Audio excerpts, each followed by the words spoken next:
Hello friends, कैसे हो आप लोग। आज हम जाने वाले हैं शादी में। तो मैं रेडी हो गई हूँ, कैसी लग रही हूँ कमेंट में ज़रूर बताना। तो अब हम निकल रहे हैं शादी में जाने के लिए। मैं बैठ गई कार में, अब हम जाएंगे सीधा शादी में। तो 5 मिनट में हम पहुँच गए। ये बाकरोल गाँव है जहाँ पे हमें शादी में आना था। तो सबसे पहले हम अंदर गए, अंदर जाकर सबसे मिले, थोड़ी बातचीत की। थोड़ी देर बातें करने के बाद बैठने के बाद हम गए नाश्ता करने, क्योंकि यहाँ शादी होने में अभी 1-2 घंटे बाकी है। तो हमें भूख लगी थी तो निकल पड़े हम। तो हम पहुँच गए नाश्ते वाले की शॉप में, जहाँ मिलते हैं ड्रीबरा। गुजरात के गांव में बहुत बनता है। तो हम बैठे हैं, उसके बनने का वेट कर रहे हैं। और 5 मिनट में बन गए तो सब खाने के लिए बैठ गए।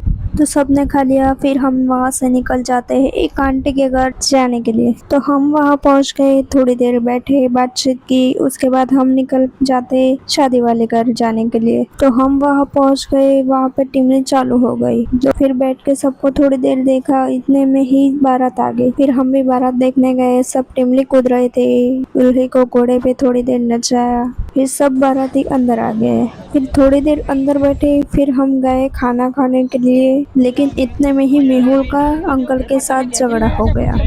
फिर तो ज्यादा रिकॉर्ड नहीं कर पाई, पर आवाज आ गई।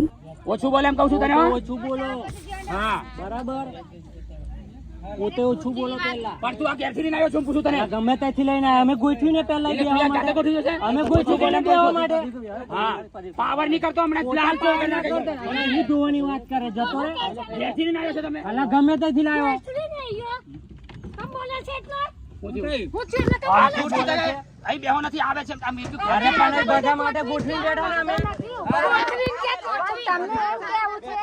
झगड़ा खत्म होने के बाद हम लाइन में लगे और खाना ले आया।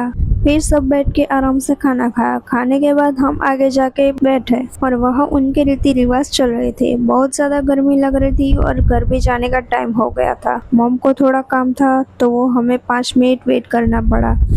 मुझे तो इतनी नींद आ रही थी और सर भी बहुत दर्द कर रहा था। फिर मॉम आई और हम सब निकल पड़े घर जाने के लिए। रास्ते में एक अंकल आंटी को उनके घर छोड़ने गए और वहीं पास में ही हमारे कैंडी का घर भी था।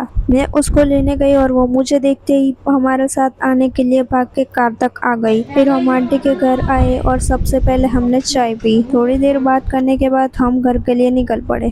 घर आते ही कैंडी सीधा भैया के पास चली गई, क्योंकि हमारी कैंडी को ये भैया बहुत पसंद है। हमारे पास तो वो रुक ही नहीं रही थी। फिर जैसे तैसे उसको कर लाए, वो तो उनके पास से आ भी नहीं रही थी। तो आज का व्लॉग यही खत्म होता है। मिलते हैं नेक्स्ट व्लॉग में। बाय दोस्तों।